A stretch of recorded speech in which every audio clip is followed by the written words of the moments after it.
Welcome back to More Than Just a Girl, where we celebrate women breaking those glass ceilings, like my dear Dr. Adriana Coleman. I know her as Annie because we went to school together, but she's now Dr. Coleman. Please don't get it twisted. So Adriana is an accomplished educator and an innovator in education technology. She's a trailblazing woman, like many that we have in Belize, and I'm so glad that she said yes to being on our show. Thank you. Adriana, you have an incredible journey so far. 18 years in education, you have a master's, a doctorate in education, and now you're dealing with AI. Yes. So let's start at the beginning. Okay. What drew you to the field of education, and how did you transition that into technology? Okay, well, first of all, thank you for having me here. I'm so excited to be here to share my insights, to share my journey. So thank you. And of course, you can call me anytime, Rami. So starting at the beginning, I was drawn to the field of education because I had a child with special needs, and I felt like it was important for me to join him along the journey and to figure out how I can help him. And then, of course, in the process, I was helping others who were on the same path.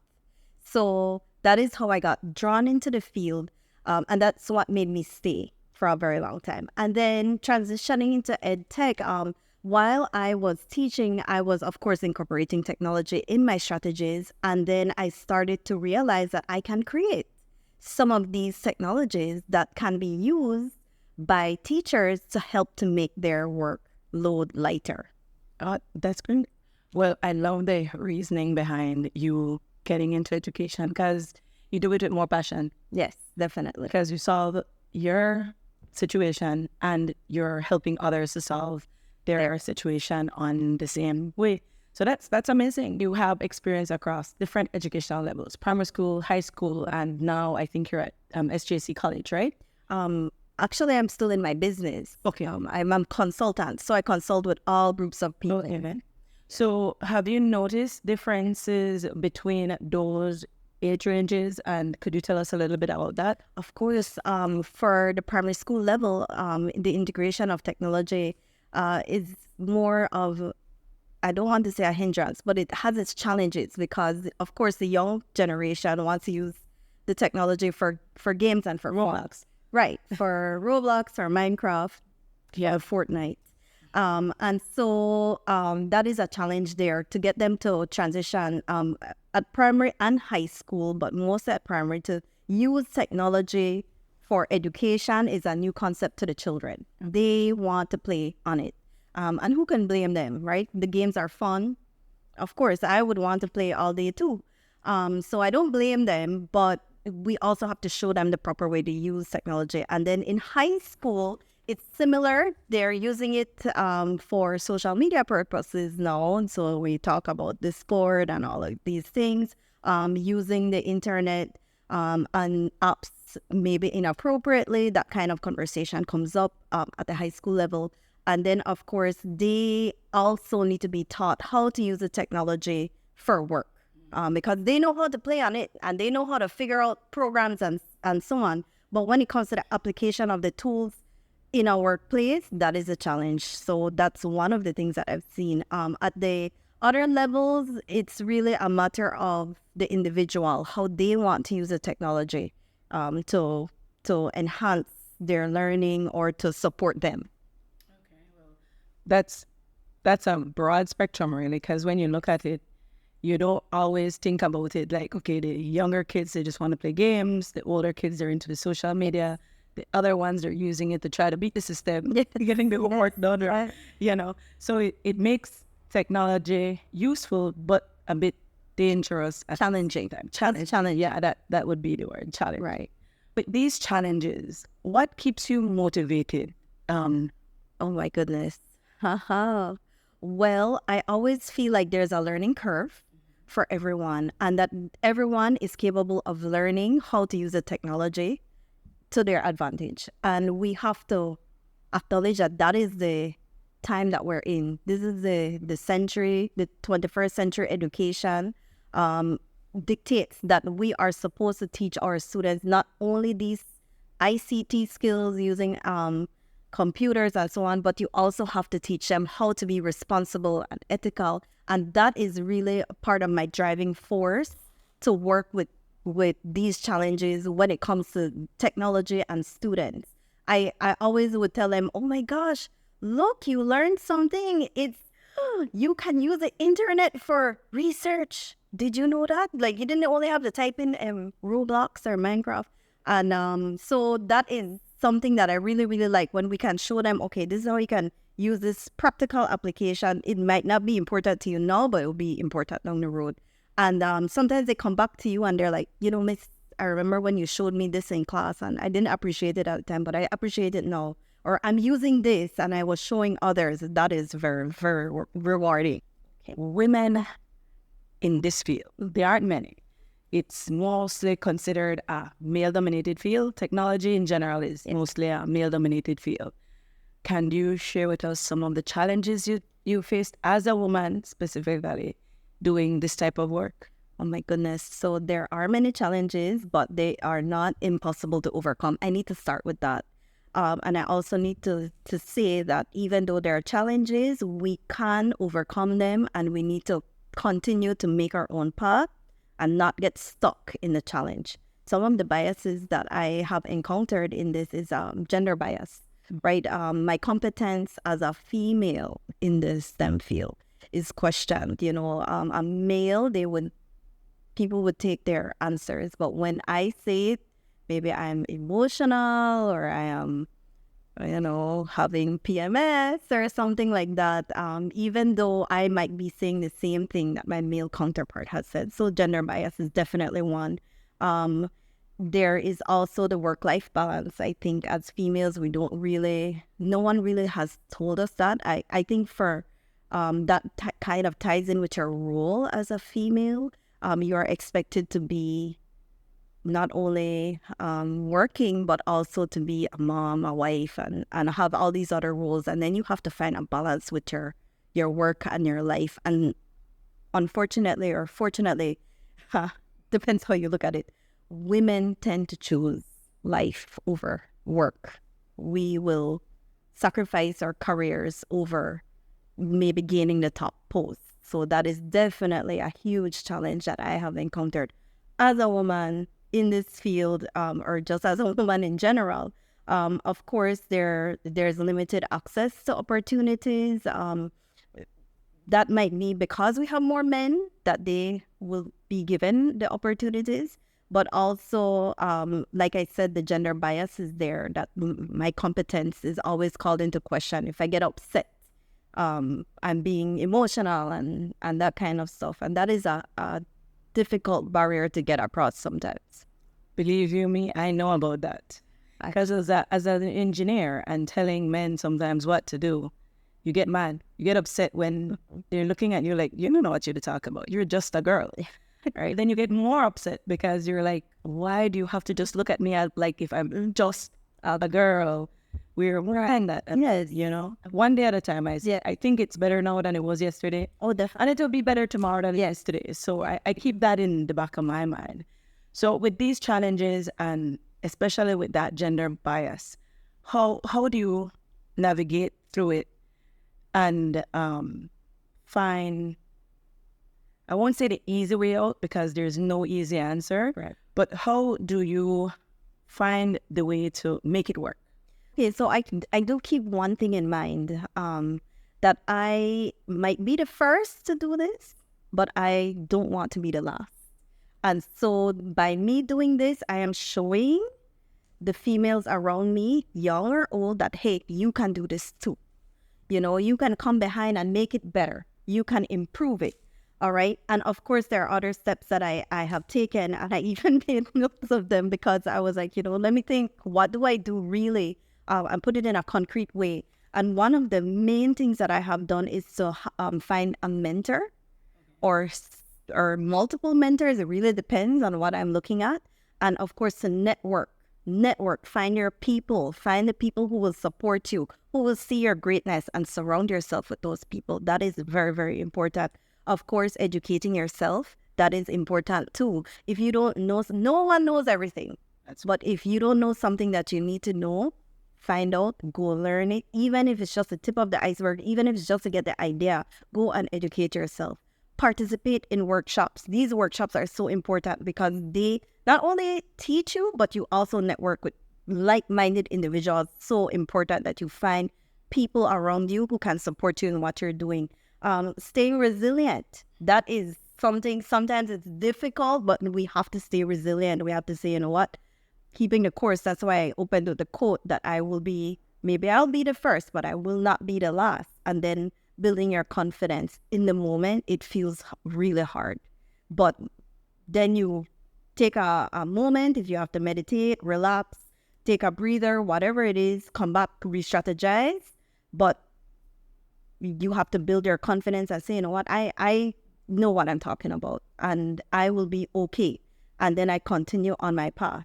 And then a combination of all of those really, really helps to boost your confidence or to bring it back to you when you're feeling very low and make you be able to continue and to make the path for other females coming up. I love that. I really love what you just said. I think that there's so much in that because there's some days that you don't even want to get up because you know that you'll be dealing with difficult people. Yes. But that mindset, stop, refocus, remember that you do know what you're talking about. I think that helps. That does help. So I really love to hear that you have that mindset. That mindset on a whole is what I think has you where you are. Yes. Like I said, it's in the moment very difficult. When you're meeting opposition. However, you have to stop and take a moment and say, you know what, I've trained, I educated myself, I participated, I spoke to my mentor, I reached out to my network, and I'm confident in the decision that I'm making. And then that will help you get through those difficult moments. Yeah, that's some really good advice. I think I'll jot those notes down. So let's talk a little bit about your AI platform. Yes. What inspired the creation of this, and how do you think it's transforming the educational landscape? Okay, so the AI platform that I'm building, and I'm actually so excited because I am seeing the finish line now. It took me almost a year to get here, and I'm very, very happy for that. So the inspiration really came from building for service, if that makes sense. I like to create things that people can use. It gives me pleasure to help people in their work or in anything that they're doing. Really, that is something that I really, really love. So when I create something, I'm not going to make it just because it's beautiful or it's cool. I want you to have a function with it. And we'll worry about beauty afterwards, right? And so I created the first AI chatbot that I created. Really, I wanted to do something for Belize. And so I created Mildred Mehetibel, who speaks Belize and Creole, right? And then I'm like, but I can make more. And then I started to see what other people created. And I'm like, you know what? I can do a version of that for my country. And that was really my drive right there to create this platform.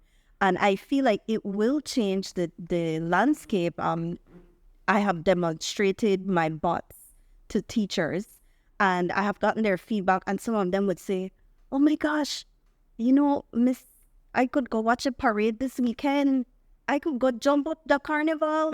My work done. And I'm like, yes, that's why I made it. I wanted you to have something concrete from this. If it's not your document, it's your time. And I think that's so important. So that is how really, it wasn't like one thing, it was a combination of things. And I think it's going to help teachers find back their time and to get back to what they're supposed to be doing, which is teaching. Mm-hmm. Because as a teacher, you are bogged down with a lot of things. I don't think people really realize the pressures on a teacher. It would be nice if we just walk into the classroom and you say, okay, everybody take out your book. Let's do exercise, this and that. And we all know that is not the reality. So if I can help the teachers in some way to be able to do all the administrative work and not worry about it and come to the classroom and be with their students, that was really the aim of the platform. Okay, that's great. So it basically gives the teacher a little bit more personal time Yes. and more time in the classroom to dedicate to the student who might need the additional help. So that's great. Yes. That's totally awesome. I'm so glad to see that. I know that you don't understand. When I learned about you doing this, I said, "Oh my God, I know her!" Like I was so like out of this world excited because I'm like, Belizeans doing great things, and a Belizean I know. Oh my God, a SCA girl that I know is doing great things. So I'm really proud of you, Adriana, Dr. Adriana. Let's go. You earned that. You earned that. Oh my gosh. Yeah. So I'm really proud of you. You don't know how, when I saw that the first time, like I hadn't heard from you in quite a while. Yes. And when this just popped up on the news, I think it was, I was like, yes, I know her. Oh my God. She's doing awesome. And I was really happy for that. Yeah. And I know I don't really hear of much bots being made in Belize. So you're basically the first, I think. Yes. I think I know one other person who makes bots, but she did not advertise. Okay. But in terms of the timeline, I'm not sure. But Okay. her bots aren't being advertised like that. I guess she's making them for business purposes. Okay. So there aren't any males doing this either here in you know of. Not that I know of. In fact, I was in a group of IT. There was an IT group, and in that entire group there were only 2 women. I was one of them, and the rest are men. And when they spoke about their products and what they offer, none of them mentioned AI. I was the only one who mentioned it. So that's great. So your competition with what you bring to the table, it's now kind of flipping the switch. It's what the men can bring to the table now because, well, the woman has already set the table. So you can come and sit and eat with us. I never thought of it that way. I think that's super awesome. I am so excited about that. So I know that doing this platform, you have experienced a lot of challenges. Yes. Could you share what some of those challenges are? Okay. My biggest challenge, of course, was financial. As a woman in business, we have to seek funding, and to build a platform is not cheap. So I had to look at things like investors, pitches, where am I going to get this money from? Do I go into my savings? Who are the financial advisors in Belize who I can speak to? And so that was a major, major challenge, finding an investor. And then, of course, seeing how I will develop the platform was a major, major, major challenge. And then, of course, there were other challenges that maybe I didn't think about, like will the back end of my platform look like? Who's going to help me to build it? Who are the developers in Belize? So I had to start to put together like a team of people who I can go to for help. Okay. So and finding help was its own challenge. So those are like the 2 main ones: finding people who can assist me in the development of the platform, and then of course finding finance. Yeah, financing, especially for women-led businesses, I find to be super challenging. Yes. Here in Belize especially. It was challenging, and then of course you have the fact that I'm building a software. It's not a tangible product, so to speak. So that brought another element of a challenge. Yeah. And I actually spoke to Ms. Chanel Renault at the DFC. She's a gender champ for women at the DFC, and we were talking that conversation, and she said, we really never even thought of that. And she was glad that we were engaging in that kind of conversation, because that is the future of what's going to happen. Then what about other women or even men who come with a business idea that is a software? How can they help? And so I was glad that I brought that kind of awareness to the space. Yeah. That was very important. I think that was a good conversation. Yeah, because in Belize, I would say we're a few steps behind when it comes to AI and technology on a whole. We know that it exists, we know that it's there, but we're not maximizing it just yet. At least not everyone. I'm glad that you're bringing it in, but with that comes challenges not only on your side, but on the educator side. Right. Things that the educator themselves need to be aware of, because with more AI, you have more shortcuts, more like, what would you say are some of the, I would say, potential downsides of having more AI in the classroom? I don't want to call it a downside. I will call it a constraint. Okay. Constraint. And the major ones that I cover with educators really is the ethics of using the AI. Is it really cheating if your student uses it? And really, I give them case studies, and I would let them know that, listen, it's here. You can't block it. I even went on TikTok. I like to give teachers that example. I went on TikTok to find out how can I get around the blocking of ChatGPT at my school, and of course TikTok showed me, and I did it. So I said I can put it in Excel. I'll show you how. It took me 3 minutes. Your students will probably take 1 minute. So there's really no way around it. What we have to think is how we are going to implement it, but in an ethical way. And that is the challenge. I also like to tell teachers that we need to think of the AI, especially the chatbot, as a writing calculator. Let's think of it that way. And I think shifting the mindset is important there. So I would say the major constraint is the ethical use on everybody's behalf.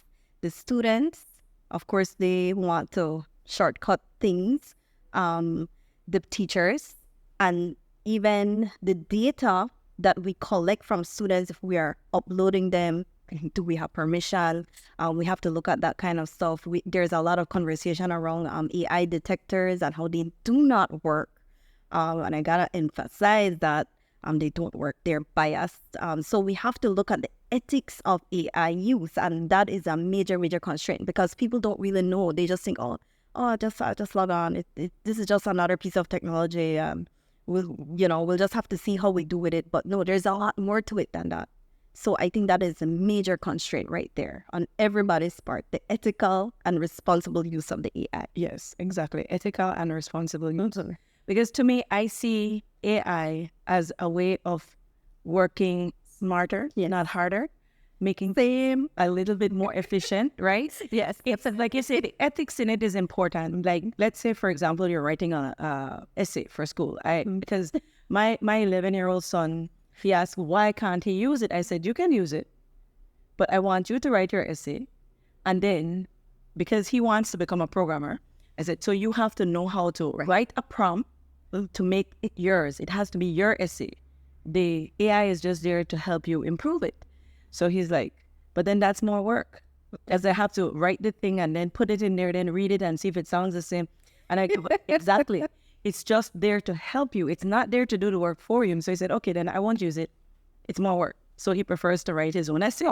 So, but I mean, when students learn that it is a tool to improve, to make things efficient, then we'll be a little bit closer to that goal. Yeah. It also, I believe, one of the things that we need to keep in mind when it comes to AI is sometimes, like you said, the detectors, they don't really work. I have tried just to see if, and I've taken something I wrote, no AI, and put it in a detector, and it tells me 50% AI generated. I'm like, what? Am I that good, or is this proven that bad? I'm like, it can be. And so I believe that responsible use and ethical use is something that we need to speak more of. Right. Because what you don't talk about, people don't know how to use it. They're afraid. Teachers might be afraid of it. So I think maybe more education on that will be needed as we go along on this type of journey. And then also, I didn't mention the other constraints of like the actual use of it. Bias is one. So if you are looking up whatever you're looking up, that data is being fed into your algorithms, so to speak, right? And so the bot will tell you what you want to hear. So you have to be very, very careful with bias. So if you're looking up, how can AI detectors detect that this is fake or whatever it is, it's going to give you that answer. So it has bias. And then there's also, there was a study that came out that showed that ChatGPT specifically was biased against people of color. So if your name is sounding this way versus your name sounds that way, it might give you an answer that is biased towards the person of color. So we have to be careful. But you may not have known that. No, I did not know that. Because whoever builds these bots, they put it how they see it, really. When I built Mildred, for example, and I always share this example, I told her, I don't want you to curse. You're not to talk about politics, religion, or sex. And I did that because I didn't want it.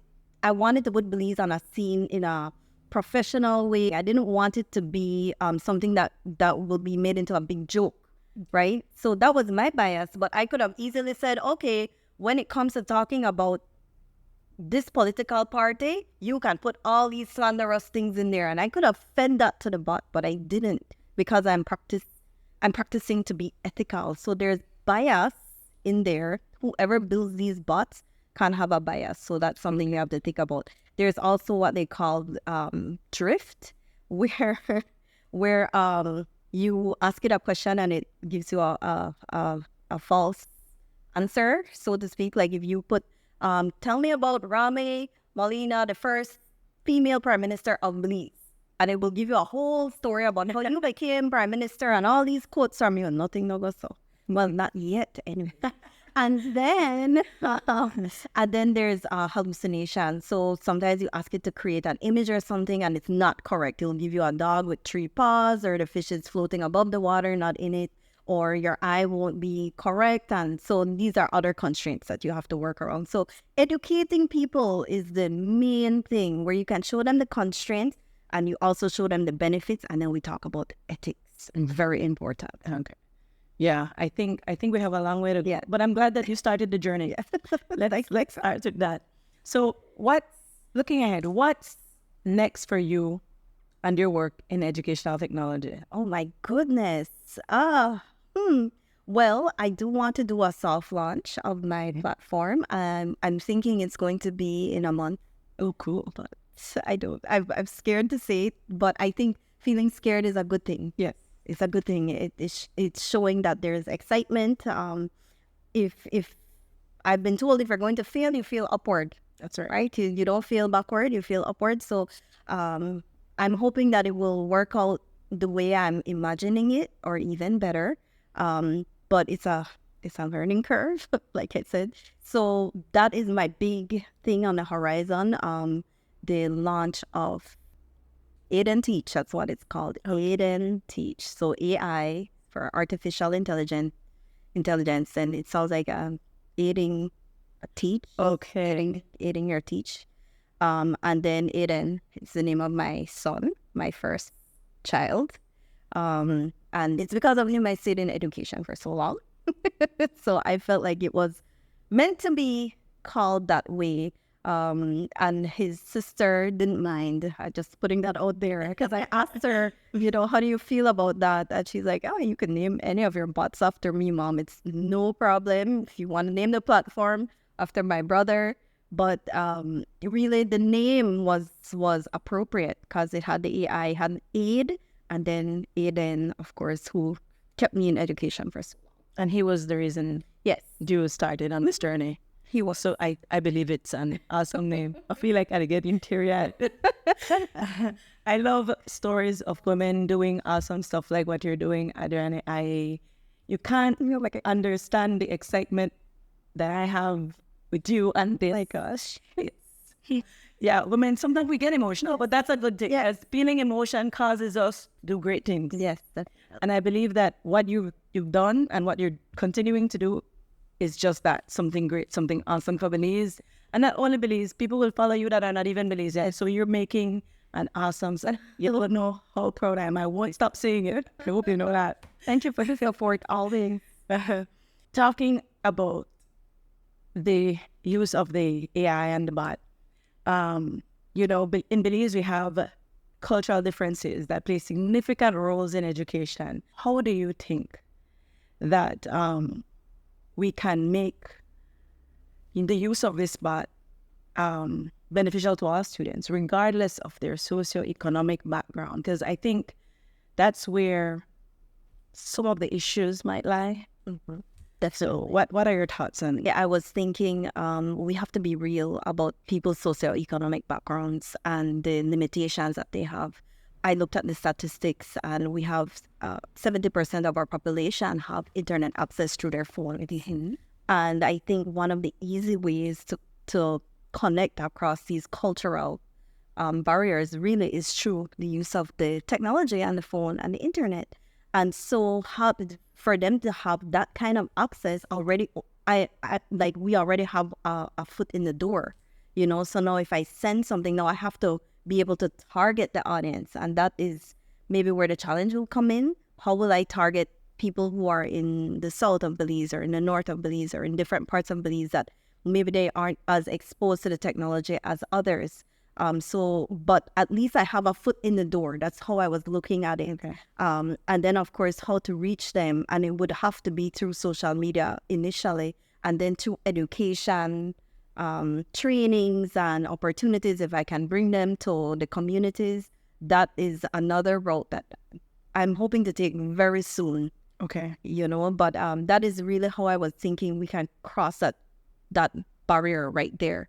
We already have a foot in the door. We maybe didn't even realize how powerful that statistic was, to think that maybe you don't have a laptop, but you have this phone and I can still reach you here. That's right. So we have to capitalize on that opportunity, other than just seeing the limitations and say, but then I have no computer. But then, okay, fine, they have this, so what can we do with this? And let's work up from there. That's really how I would have approached that. Well, that's a good way of looking at it, because who doesn't have a phone?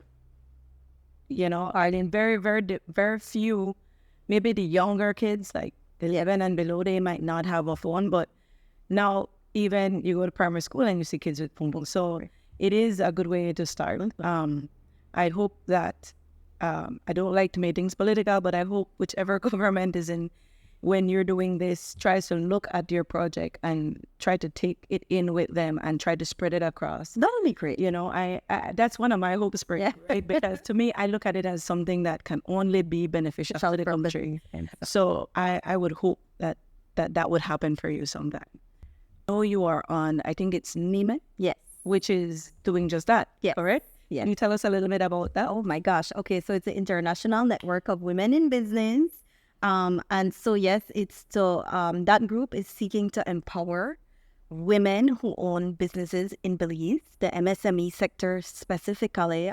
We have a lot of micro business members in there, and we try to uplift the women in many, many ways. One of the I think what the group has going for it is that we actually listen to the needs of the members and then we formulate things for them, right? So we have a boot camp series where the women learn, they take a lot of workshops depending on what they need, right? So they might say, you know what, maybe in the chat they would say, oh, I'm having so much problems with my taxes. And then we would look at it as the executive board and we would say, you know what, let's get a session done. Let's call tax service. You know, we go into the network and we say, let's call them and let's see if they can do something for the membership.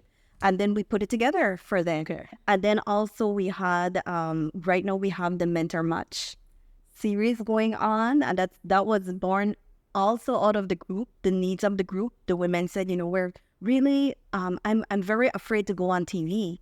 I don't know how to do this. I get nervous. I would really want someone to help me.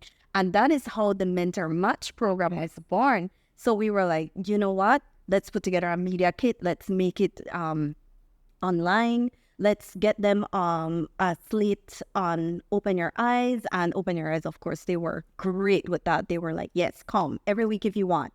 And so we started to put together that program. And so that is going now.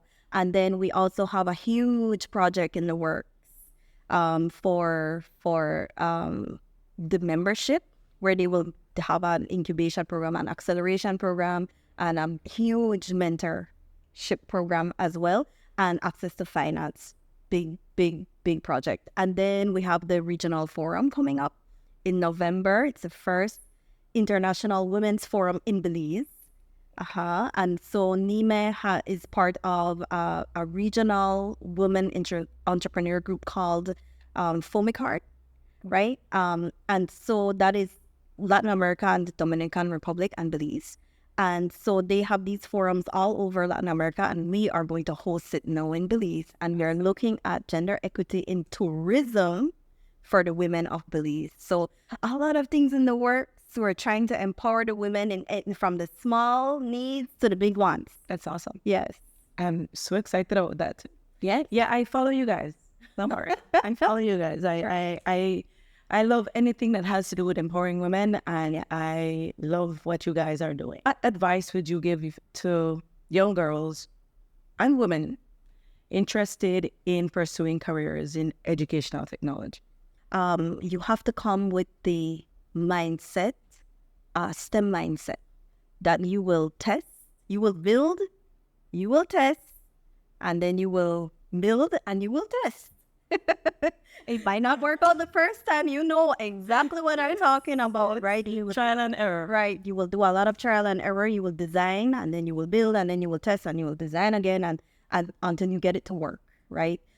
So that is a mindset that you need to come in with. There are so many things in the education technology field. You can focus on one. You don't need to know everything. People will question your intelligence regardless, and your competence regardless. No one knows everything, but everyone knows something, right? So you being great at that, go into the AI. There's a lot of money there. That's the future. So if you're doing your STEM, whatever you're studying, do the AI in that. If you're doing engineering, do the AI. If you're doing math, do the AI. Whatever it is, do the AI in that. You're going to be successful, because that is the new workforce. Actually, I think the new generation is called Gen AI now. Yeah. Yes. Yeah. So there you go. Right? So that's my top advice. Okay. So what's one thing you wished you knew before you started on this journey? One thing, my goodness. Oh my gosh. Well, I started in science, and I always thought that I would do something in science, but I didn't. So maybe if someone had told me that your past experiences can help to build you to the present, maybe. I don't know. There's something there. Not really articulated too well. But if I'm giving you personal advice, I would say, if you are feeling down, you need to take the time out and get yourself together, re-strategize, and come back. Yeah. Don't stop. Don't stop. Dr. Coleman, it has been a complete pleasure to have you, listening to your insights. I mean, you taught me a lot today. Yeah? You left me thinking in different ways, and I believe that that's always a good thing. Yeah. It's always good to get new perspectives, look at things differently, and re-strategize and refocus. Yes. So I am so happy that you not only inspired me, because you inspired me today too. And I hope that you got to inspire some of our listeners. And I do wish you the best of luck in your launch. Thank you. But I would like to ask, how would someone get in touch with you if they want to know more about what you're doing, how to get involved in your AI, to work with you, to fund you, to finance you, to donate some money to you, whatever it takes to get it going? How would they contact you? Okay, so I have all the social media platforms. I have Facebook, I have Instagram, and I have LinkedIn. I also have a website. So you can find me on social media at Adriani Coleman. You just type that in. You'll find me on LinkedIn, on Instagram, and on Facebook with my personal name, and also my business, Digital Learning and Pedagogical Solutions. But for everyone else, DLPS, Belize. You just type that in there, it'll come up. And you can go on my website, dlpsbelize.com. I also have a link tree where you can see all my links. So my chatbots, everything that I'm affiliated with is up there. So you can see that they're all on my social media platforms.